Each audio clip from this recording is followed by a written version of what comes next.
Gugatan Lisa Mariana dianggap cuma halusinasi, pihak Ridwan Kamil minta Lisa cabut dan minta maaf.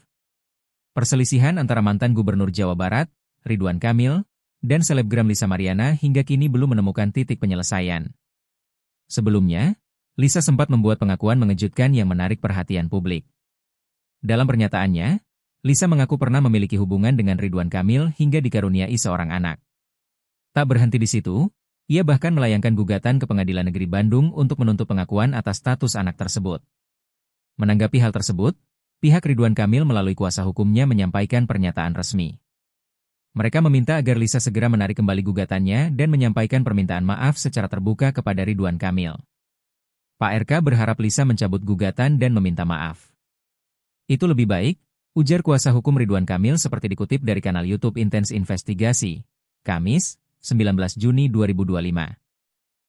Kuasa hukum juga menilai bahwa gugatan yang diajukan Lisa tidak memiliki dasar hukum yang kuat. Bahkan, mereka menyebut klaim Lisa hanya sebatas hayalan atau tidak berdasar. Gugatannya hanya berdasarkan halusinasi. Tidak ada dasar hukumnya, tegas mereka. Lebih lanjut, tim hukum Ridwan Kamil menyatakan siap mengambil langkah hukum serius jika Lisa tidak segera mencabut gugatannya. Mereka bahkan berencana untuk menggugat balik Lisa dengan tuntutan yang lebih besar.